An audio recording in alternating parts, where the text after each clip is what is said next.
Welcome to Two Giant Goofballs, a New York Giants podcast. Are you a goofball that loves Giants football? If so, sit back and relax as we talk about the team that both excites and frustrates us so much. And now, here are your goofball hosts, Drew and Rob. Welcome, fellow goofballs, Two Giant Goofballs, a New York Giants podcast. I am Drew, joined as always by Rob. I just don't know where he's at exactly right there. He's there, I promise. He's somewhere. He'll be back in a minute here, folks. Oh, there he is. There he is. There's the Rob. I was like, where'd he go? Where'd he go? I already did the intro and everything. You missed it, Rob. It's me, Rob. I'm right here with my lights on.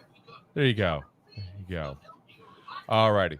So today we're going to go over for you week 2 for the NFL, the Giants season opener part 2.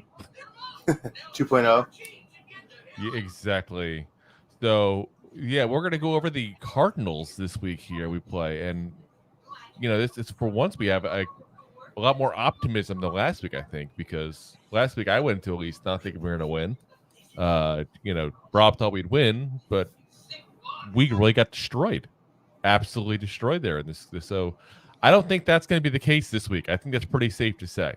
We're facing a team that we should be able to beat, but it's still a legitimate NFL team. It's not like we're playing a Pop Warner team. So we still need to go over what do we have to do to go in and win, because it's not a foregone conclusion. We can still lose this game, folks. We can still go 0-2.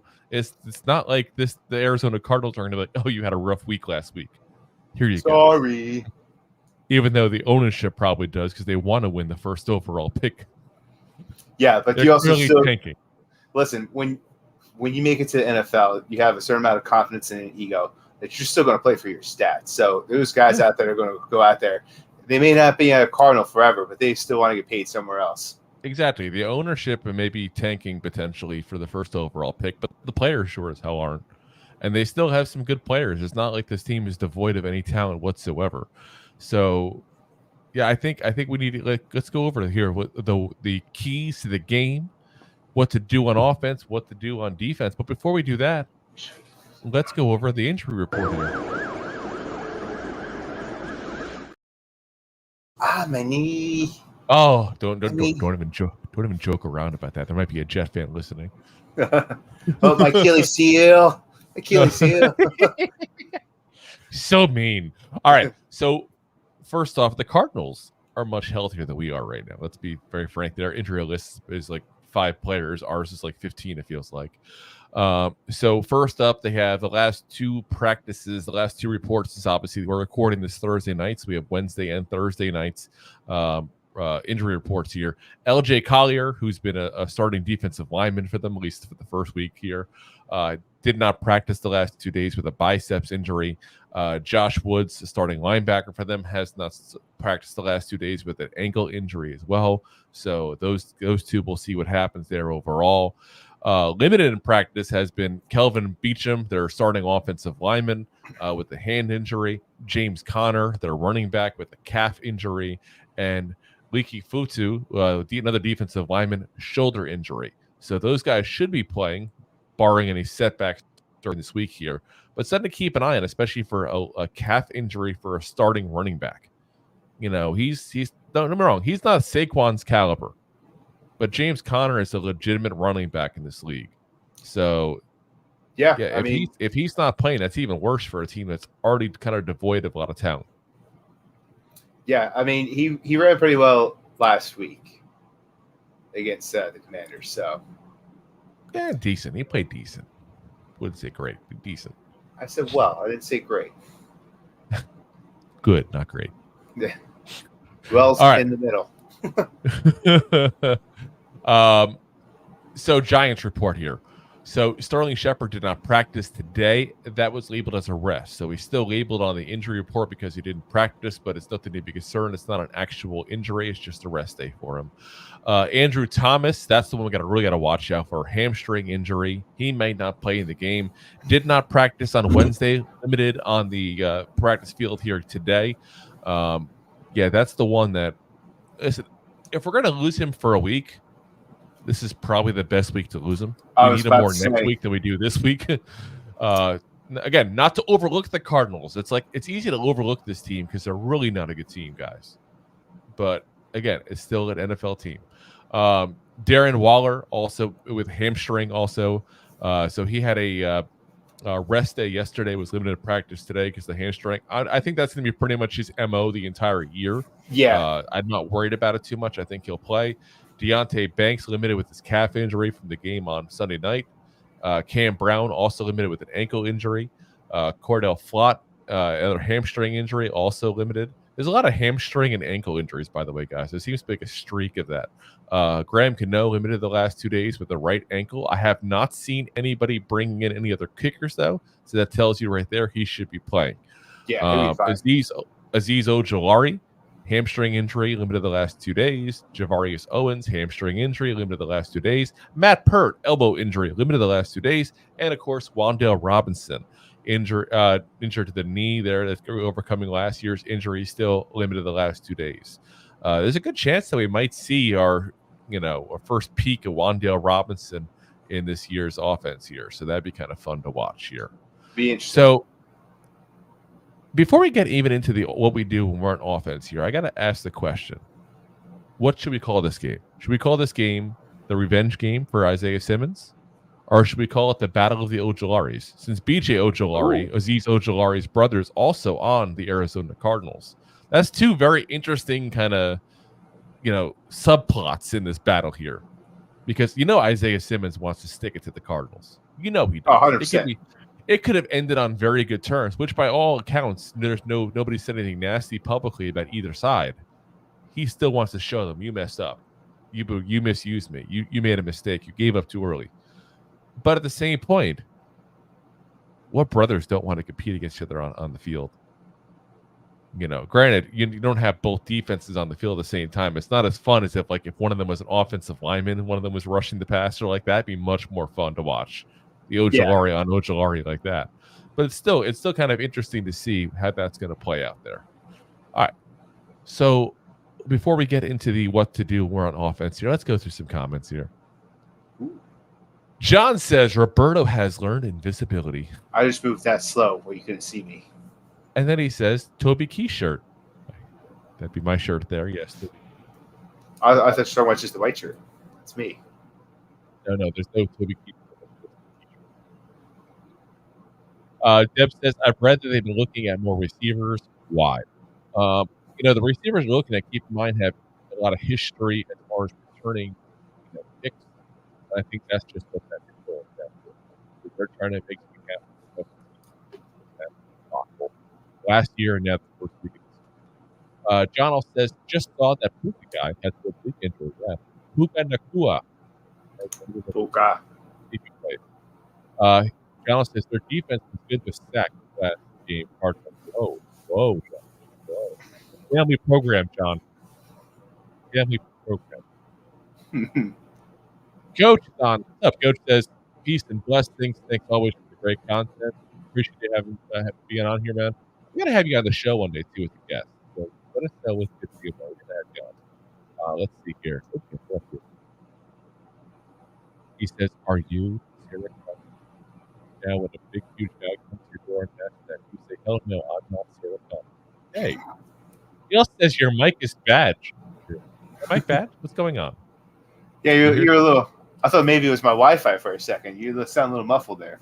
I sound muffled. Ooh, now you sound good. Did I sound good now? I just moved it aside. There we go. Okay. Point and match fixed. Thanks, John. All right. Let's get into the offense here. So.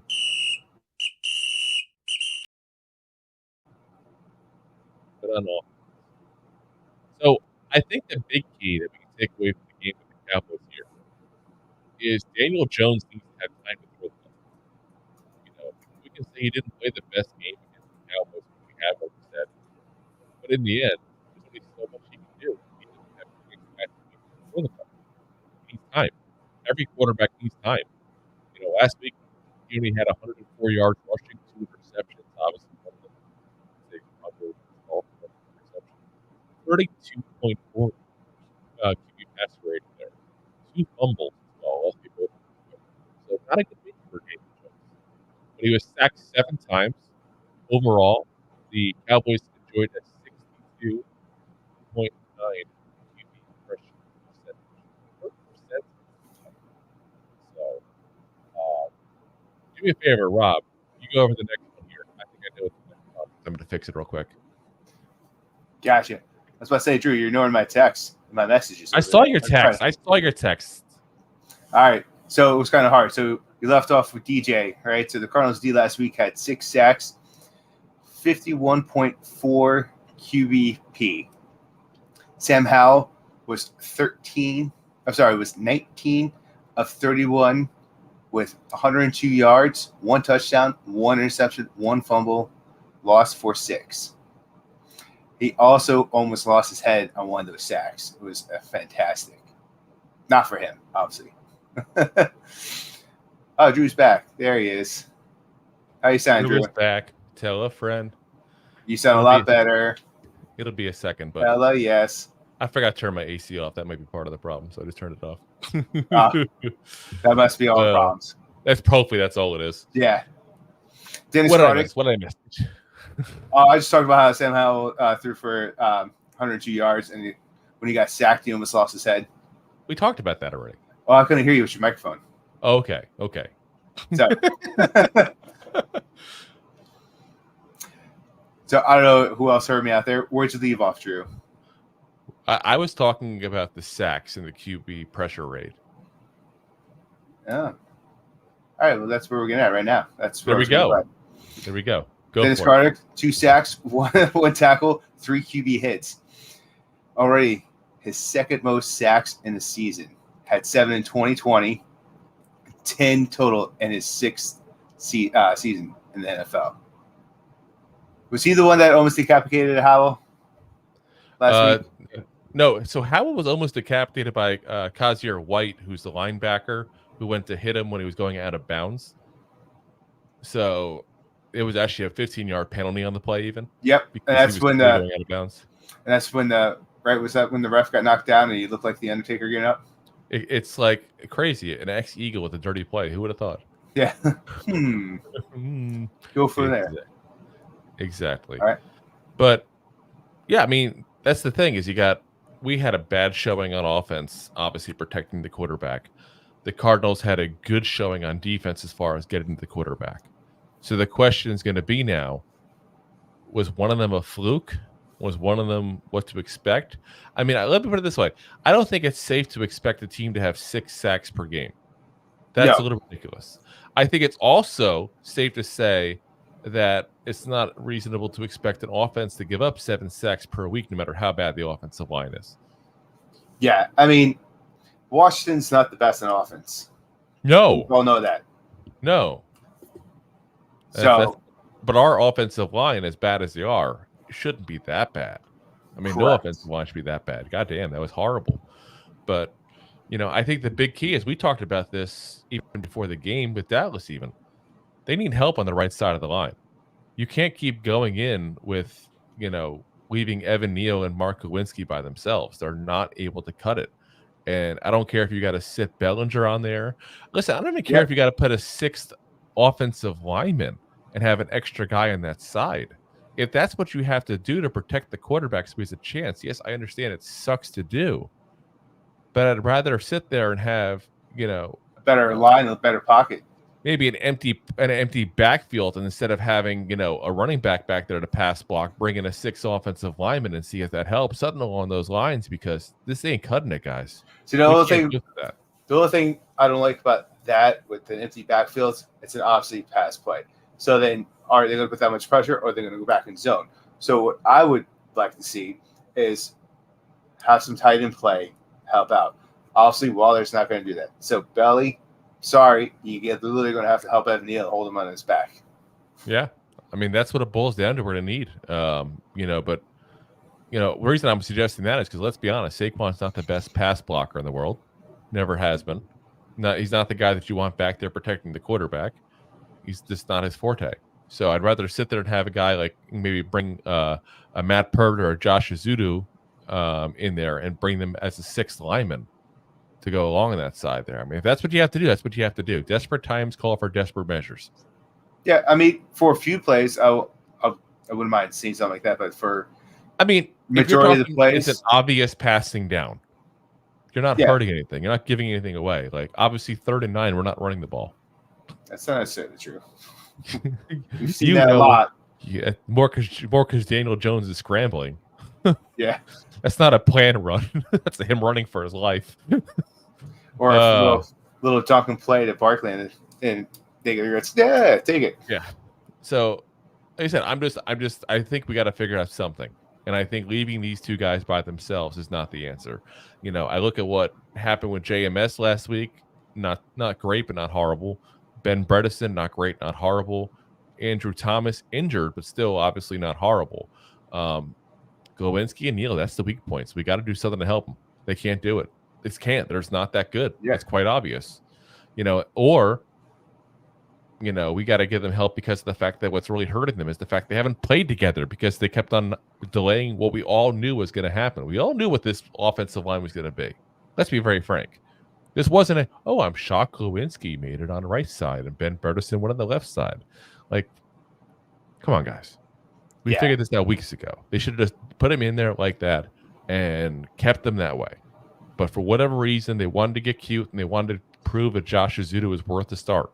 He's not. You can't beat up Mark Glowinski at this point.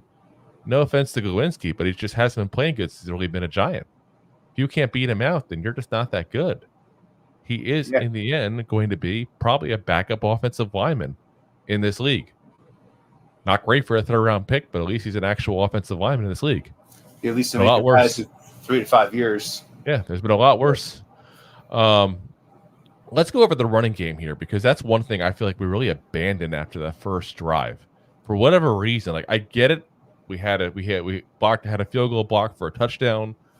You know, we had, you know, a quick bad offensive possession and, you know, ended up with a, you know, another 7 points off an interception as well. Right after that, it was 14-0 and the Giants just abandoned the run. You can't abandon the run with this team. Not when you got Saquon Barkley. I'm sorry. You can't.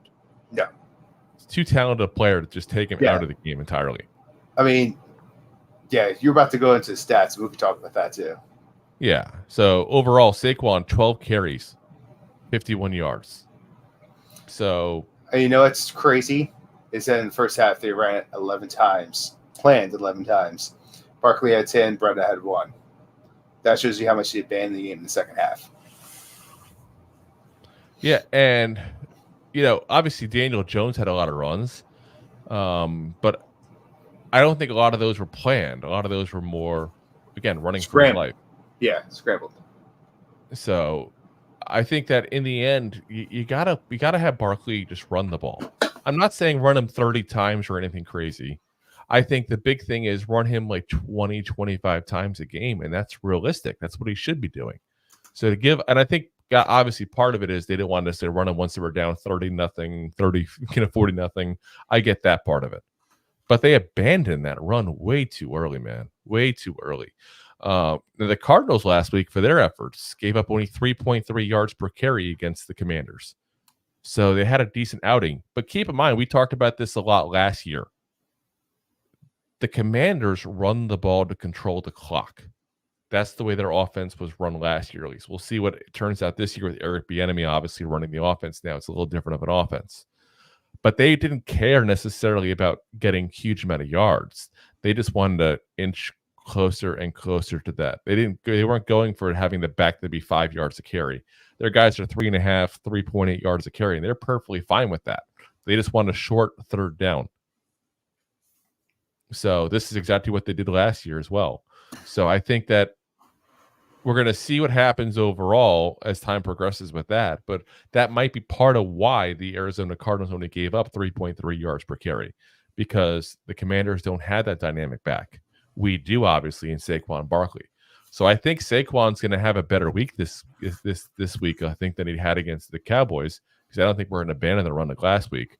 But I also think because in the end, the Cardinals are a very young defense with a lot of young people that necessarily aren't as good as the Cowboys are. You know, if you had to rank defenses, obviously, I hate to say it, Cowboys are very much towards the top. Cardinals. Well, after last week, they have the number one defense. What, the Cardinals? No, the Dallas. Yeah. Well, again, look what they did against us. Like I said, it's a really good defense. But to go back to this game, the Cardinals, their defense was good because the pass rush looked good. Everything else was. No, like I said, their rush defense was good as well. If you're giving a 3.3 yards a carry for a game, that's good. It is, but once again, it's James Conner. Like that's kind of. I'm sorry. No. I'm sorry. That's Brian Robinson Jr. here. Yeah, I mean, but he didn't really have that many breakout runs last year. He had a few. Don't get me wrong, but he was a workhorse. That's what they did. So, like, did they really look that good at stopping a run? I actually should have messaged him. He and I are actually friends on Facebook. You should have. Hey, Brian, what's up? Should I do it now? Here we are. How's it hanging, buddy? I was kind of shocked he accepted my friendship. I'm like, okay, whatever. I'll take it. Maybe we'll try to get him on the week we go play the Commanders. That'd be fun. That'd be interesting. Just out of breath. I just came back from running, guys. Oh. We're not going to have the post game, obviously. Yeah. We can try that. But like I said, I think I'm not worried about Saquon against this defense. I'm more worried about the offensive line and what they're going to do.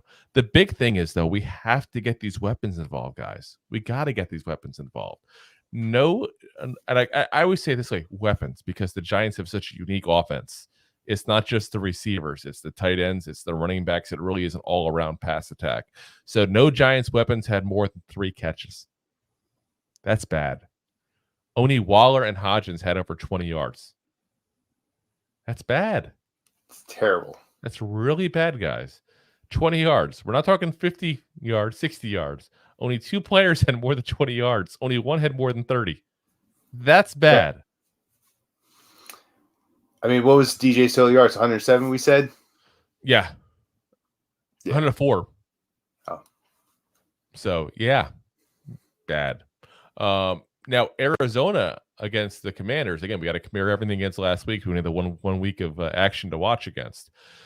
So the Commanders do have a good wide receiver core. You know, obviously we play them twice a week. We're pretty familiar with their roster there.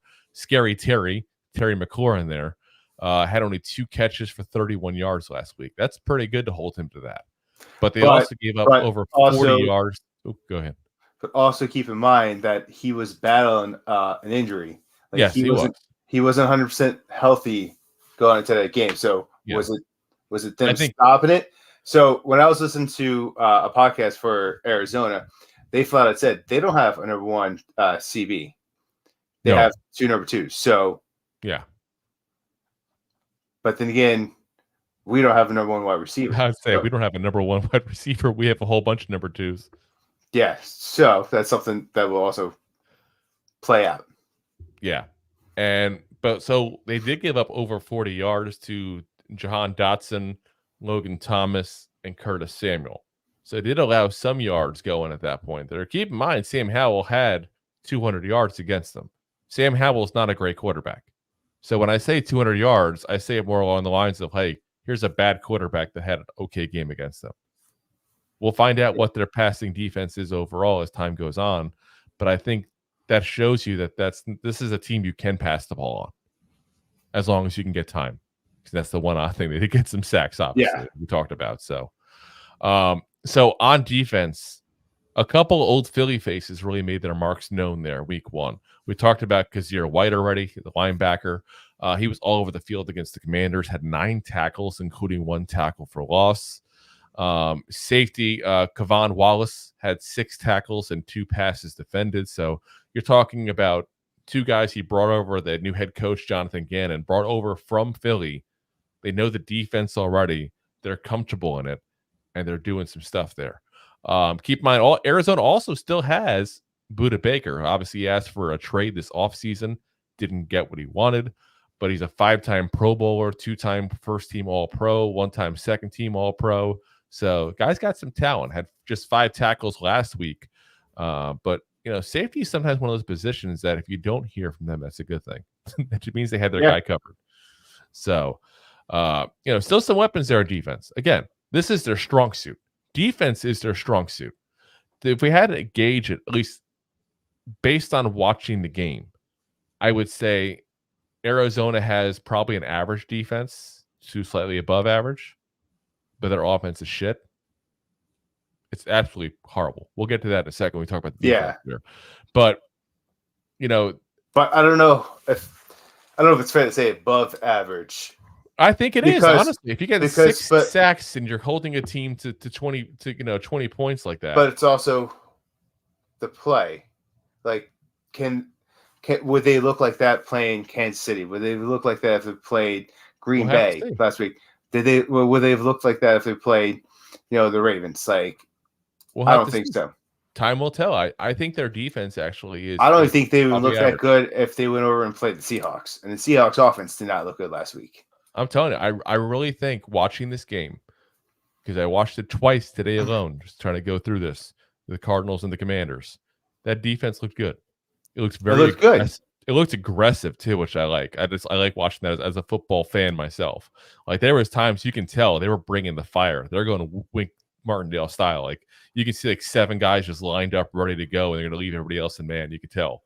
Like, I like the ballsiness. There's just something I like about this defense. I think this defense is going to end up being the only thing that keeps them potentially winning some games this year. If they win any games this year, offense is really bad, really, really bad.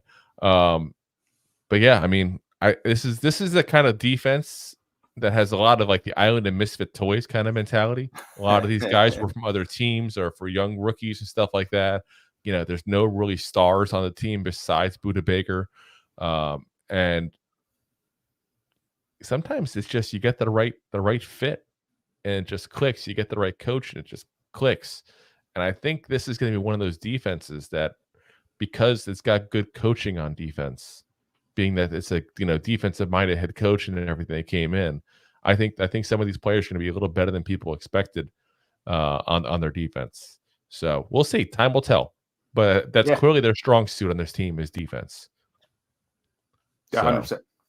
All right, let's move over to our defense and what happens when our defense is on the field.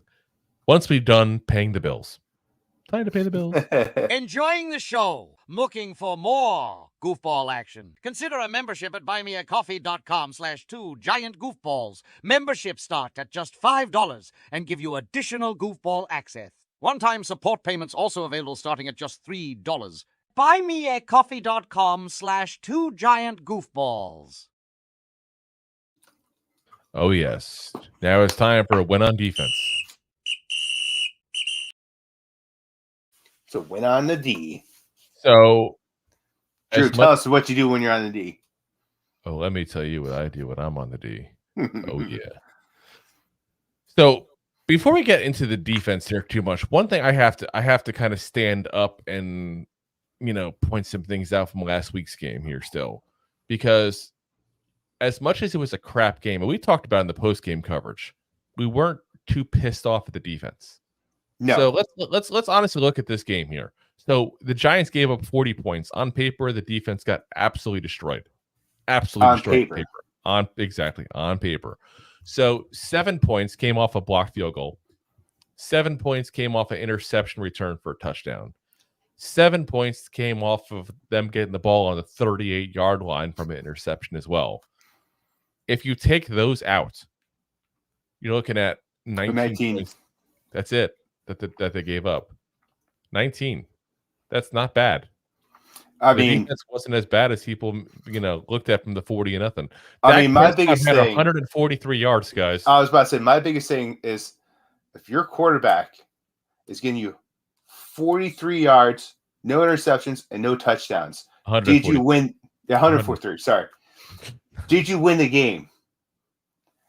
Dobbins were the young quarterback that got tossed around in the Cardinals had a way better game. Not Dobbins. Sorry, Dobbins tore his ACL, the Achilles too.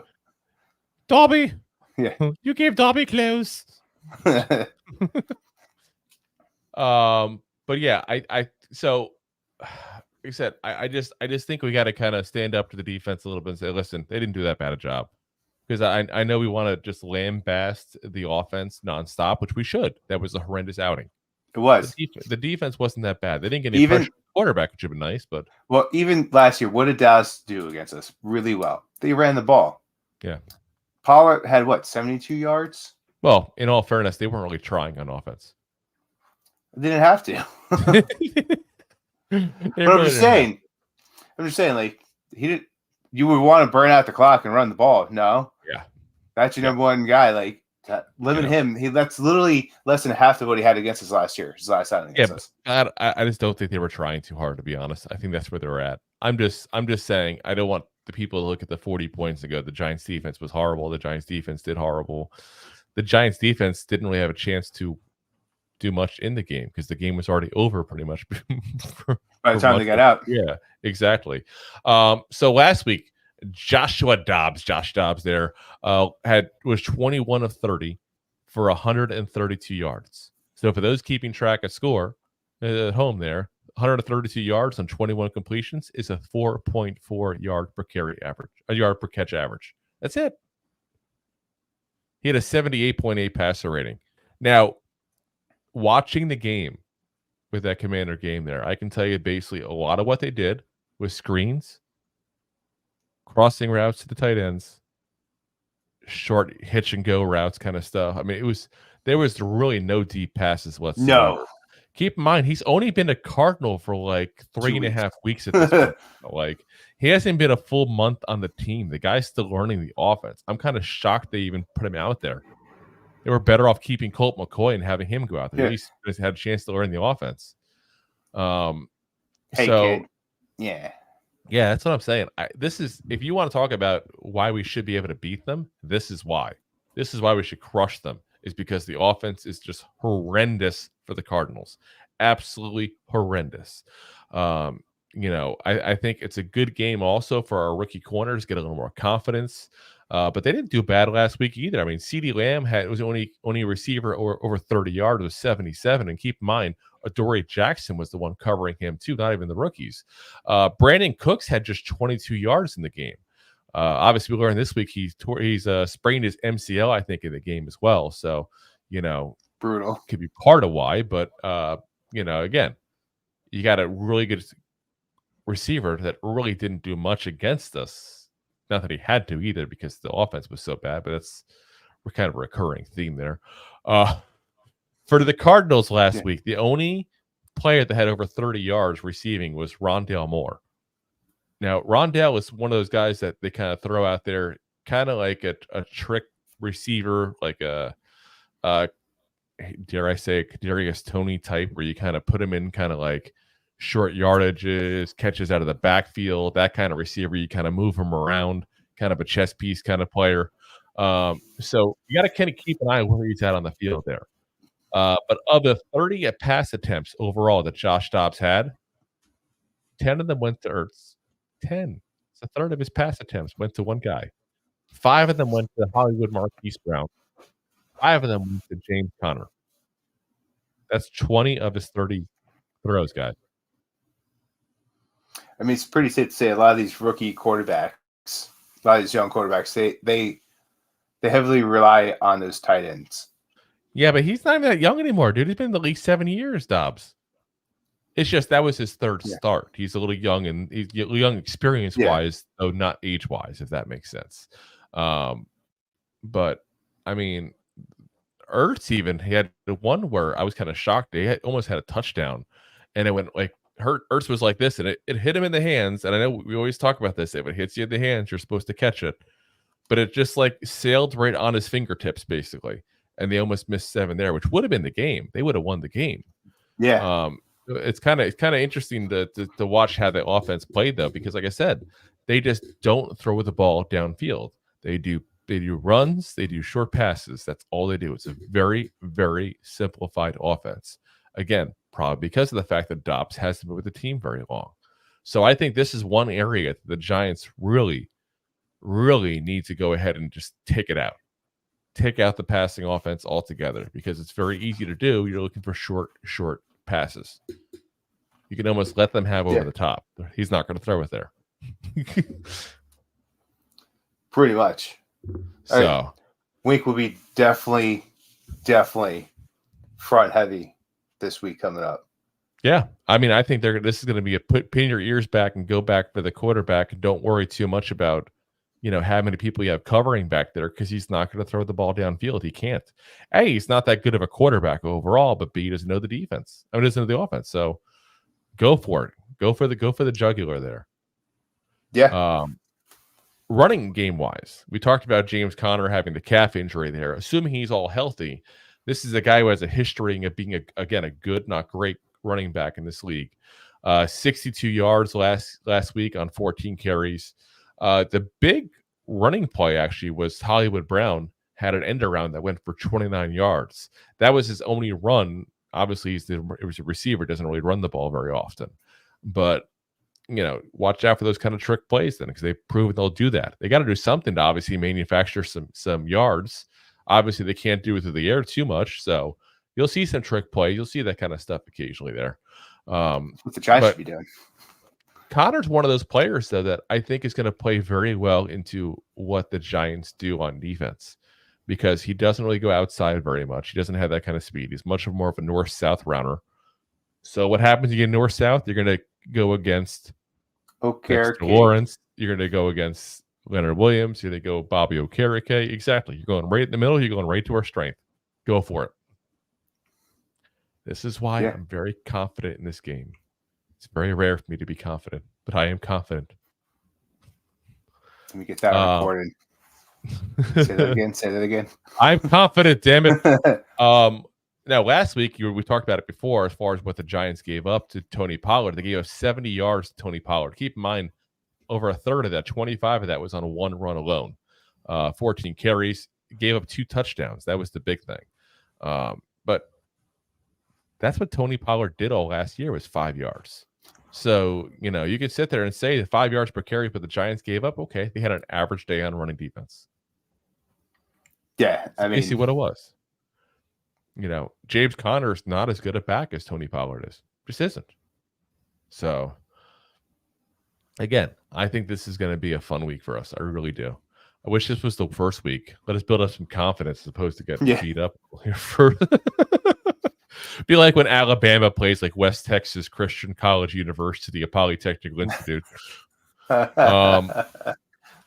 It's basically what it is. So last week we talked about how bad the offensive line was for the Giants. The Cardinals also, as much as they were good at getting to the quarterback, they weren't very good at protecting their quarterback either. They gave up 6 sacks themselves. Had a 51.4 QB pressure rate there overall. Again, 30% is considered high, and they were 51.4. The Giants, though, had 0 sacks on 24 dropbacks last week against the Cowboys. So these pass rushers we got to figure out a way to get it going. We've invested some big picks in here. We've invested, obviously, a first-round pick in Dexter Lawrence, a first-round pick in Kayvon Thibodeau, a second-round pick in Azeez Ojulari. Guys, do your thing. Do your thing. Gave a ton of money to Leonard Williams. Like, these are guys that you expect to get to the quarterback. So this is the week we got to get to the quarterback. And there's one man specifically that I'm kind of curious if we go right for him. Remember, our old buddy Will Hernandez is on the Arizona Cardinals. He's a starting guard for Arizona Cardinals. Yeah, we saw how many sacks he gave up for the Giants. Yeah, go right for that Hernandez. But that's terrible. Yeah, it is what it is. This is true. I think because it's true. If you want to talk about exactly how bad that the offense is for the Cardinals overall. So they scored 20 points, last week. But 7 points, the only touchdown they had was off of a fumble. The rest of what they had was all field goals. Wait. So Cardinals only scored 16 last week. 16 points, I'm sorry. That's what the Commanders did. 16 points. I was like, wait a minute. Cardinals. They weren't that good. So 16 points to the Cardinals. The rest of it was all field goals. They kicked 3 field goals. So they still haven't even scored a single touchdown offensive this season. Yes. Same as the Giants, for the record. I know someone's going to sit there and say, the Giants haven't scored an offense either. Shut up. I know we didn't score either. I'm just trying to point out because that's an anomaly game, whereas I think the Cardinals offense is legitimately that bad. I really do. This is potentially the worst offense in the entire league. That's how bad it is. So if it's not, it's definitely up there, but it's probably the worst offense. It's at least a 30th or lower. Yes.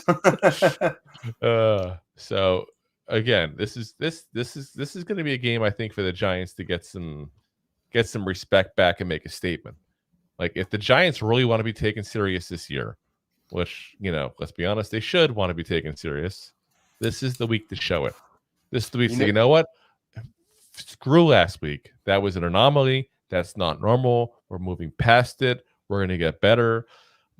But this is where we get the fans into a little bipolar action here because that we crushed by the Cowboys. Everybody's talking about, fire this person, fire that person, change this person, change this. And then it became a get rid of this person, get rid of that person thing all week long. Now we're going to play the Cardinals. We're going to win very well. And people are like, oh, great. Everything's all fixed. And then next week we'll play the 49ers. It'll be all over again. 4 days later, 5 days later. I know. So, again, don't overreact or underreact to one game. It's one game. You know what our first 3 games is going to be like? Is we just had a breakup last week. We're going to go out. We're going to get that breakup body together. We're going to look great for the next person. We're just going to shut everyone down. This is our breakout body game right here. And then we're going to meet some shitty person in San Francisco and get us down again. Yeah. So let's go into the keys to the game here overall. Kind of our final thoughts on what we think is going to be the keys to winning besides, scoring points and more points in the Cardinals, because that's an obvious one. Yeah. I mean, I think it's... Oh, we lost you, Rob. You were trying to talk over the video. You can't do that. Now you're muted. You're muted, Rob. Well, unmute me, you jerk. I didn't mute you. You muted yourself by trying to talk over the video. StreamYard put you on timeout. Oh, great. StreamYard jail, just like Facebook jail. We've been on the yeah.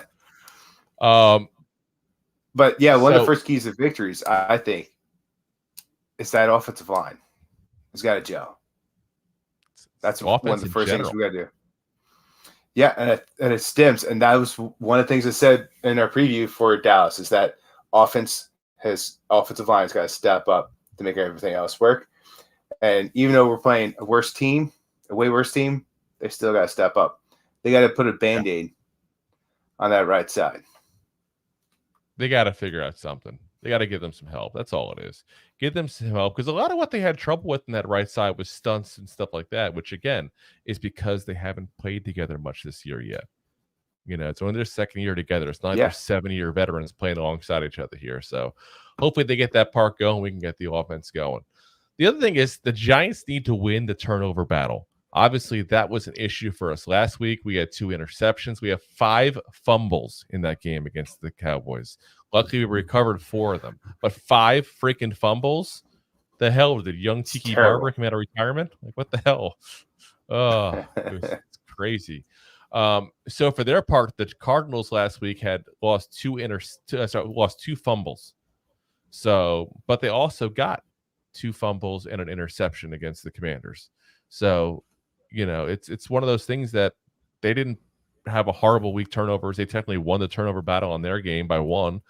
But they showed that they are going to give up some potentials. I mean, that's what happened with the young team. You give up some stuff, and they had a young team.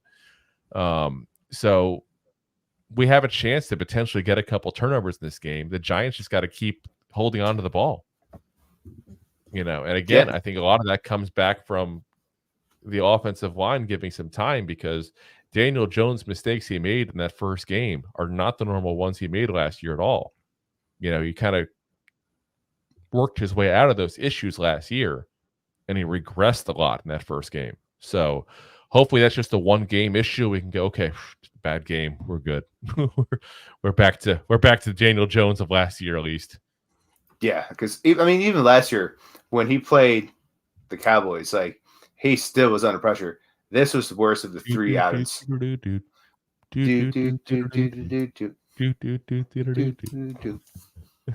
Stop. So collaborate and listen. Ice is back with a brand new addiction. Something grabs a hold of me tightly. Will it ever stop, yo? I don't know. Turn off the lights and I'll glow. To the extreme, I mark Mike like a vandal. I'm out of it now. Okay, I gotta stop. It's funny how like we're saying that under pressure we go into Vanilla Ice. I know it's the same exact beat, but still, it's obviously a different song. We're just all over the place. Anyway, next key is penalties. The Cardinals had some pretty big penalties called against them against the Commanders there. We already talked about that 15-yard penalty because Kazir White hit Sam Howell when he was clearly going out out of bounds there. It's a young team on defense. We talked about them being a young team overall, but defense especially, they're a very young team. This is a chance for us to get some help on a struggling offense by getting some of these massive penalties here. So throw the ball down the field, Jones. Get some pass interference penalties because they have a young secondary minus their safeties, obviously, but a corner specifically, they're pretty young. So they have a rookie, even Clark, at the slot corner position. He really wasn't tested against the Commanders. Test him. That's what you're supposed to do against rookie corners. Test away. See what he's got. See if he's legit or if just he's in there because they have nobody better. Yeah. It's very possible that's the scenario. He was a 6th-round pick. Obviously, we're starting our 6th-round corner as well. But 6th-round picks are not typically guys that can step in and do their thing in the NFL. So, go for it. Test him. Let's see what he's got. Let's test Hyatt against him. Boom. Oh, God. That'd be nice. All right. One last key to victory here. Special teams needs to be on point. Special teams need to stop being special in the bad way because I'm getting sick of it here. Obviously, the blocked field goal for a touchdown. They also had 2 missed field goals as well. Besides that, so that's you got 2. That's unheard of for Yeah. So obviously, one of those 2 missed one was the blocked one. So I'm kind of double dipping by saying it that way. But think about it, right? That's a 13-point swing right there, just off field goals. That's a big swing. 33 and 33 to 6 is still a bad game. Don't get me wrong, but it's a hell of a lot better than 40-0. Yeah. So, and the momentum really shifts on those plays. That first blocked field goal, we had momentum going. We were moving down the field. We were getting things going. We had a couple penalties, messed it up, and a bad snap and all. But then all of a sudden, that field goal just crushed the momentum entirely from the Giants there. The big question is going to be, if this keeps on happening and the issues in general on special teams, is Thomas McGahee, T-Mac as he's commonly called, going to have issues with his job? Him and Bobby Johnson, the offensive line coach, those 2 guys, the fans are calling for their heads. So, obviously those who've been with us for a while, remember we had Britton Golden on, last year, know that the players have a lot of fondness for T-Mac overall. He couldn't help, and this guy only played for him for a little bit there. He only was with us for one, training camp there, and he talked very highly of him. Could not say enough good things about him overall. So you got to hope that we get all that stuff kind of fixed out and things kind of fix itself. But this could be the last year for Thomas McGahee, a guy who was here for his assistant special teams coach in the Coughlin years. Was he not just special team coach here under Dable, but under the last 2 head coaches as well. He's been with the Giants for quite a while. But if he don't shape up, he's going to be shaping out. I'm telling you that right now. It's not going to last much longer, that's for sure. Yeah. So hopefully we get it all fixed up. Hopefully this is, like I said, this is a fix-it game. This is a game that gets the confidence back up and going, guys. Like I said, it's weird for me to come in confident, but I'm confident. I think we got this pretty handily. I think this is going to be a pretty easy win for us. And if it's not, I'm going to be so pissed. You think we cursed a lot in the last episode? We had a post game. Oh my God. There'll be a lot of cussing with this one. That's for damn sure. Just one big beep getting kicked off of YouTube. Oh yeah, we'll get canceled. Cancel culture will come get us. Yeah. All right, guys. So we will see you guys after the game. We'll be on here live, post the game here. So remember, follow us, hit the like button, hit the bell on YouTube, get notified we go live, because as soon as the game is over, we're going to be here. We're going to be live. We're going to be either happy or upset with y'all. So come on down and join the fun there. And then, of course, next week, obviously, we'll have again our week 2 results episode, our week 3 picks, and our week 3 preview and all that kind of stuff. And keep in mind also, we do play on Thursday next week. I was going to make sure you said that. Yeah, perfect. Exactly. So our schedule next week is going to be a little bit different. We'll be on Monday, Tuesday, Wednesday, and Thursday. And then you get the weekend off from us. So you guys handle that? I hope you can. Unless we just get bored and pop on randomly on Sunday. Who knows? Yeah. Well, I mean, it would be a Sunday, Monday, Tuesday, Wednesday, Thursday. Yes. That'd be 5 days in a row, guys. 5 days. It's a lot of goofball action in 5 days. Yeah. All righty, guys. We'll see you guys after the game. Hopefully, this is a fix-it game, like we said, and everything goes well for us there. So hopefully we're much happier when we see you guys here on Sunday. So we'll see you guys then. Stay safe, stay happy, enjoy the game there. Actually, before we do that real quick, we do have some we do have a couple comments here. Let's see here. John says, look like we have the guys for receivers, tight ends, give picks for an O-line, do it already. Can't pass or run big without him. Damn it. We put in picks for the O-line, John. Keep in mind. It's definitely been a few of them. Yeah. You figure you got JMS was a 2nd-round pick. You got Evan Neal's a 1st-round pick. Andrew Thomas is a 1st-round pick. Josh Azuda's a 3rd-round pick. I mean, we've done plenty of picks in offensive line. It's just they haven't really necessarily panned out, minus Thomas, and I think JMS will pan out too. Yeah. John says, forgot about the enemy. Then John says, that's nasty, Roberto. I don't know what he said we were nasty about, but you were nasty, apparently, Roberto. All that D-talk. Raphael, what's up, man? It says, salute everyone in the chat. Sorry I'm late. And great streams, Drew and Rob. Appreciate it, man. You as well. If anybody was watching us live here, you see this logo, you see this name, follow this man on YouTube. He is also a YouTube streamer as well. Got some great content. We'll not chastise him for being a Raiders fan today. John says, I hate the night games, not very good at them. Let's hope this one. Yeah, we're playing the Niners, man, so I would not be optimistic. It's a spoiler alert for the preview we do next week. Yeah, the Niners are really, really good. I just hope it's not 40-0 again. I'll say it that way. He's on the DLOL. That's what he was joking around about, being nasty. Yeah. All right, guys. We'll see you again after the game.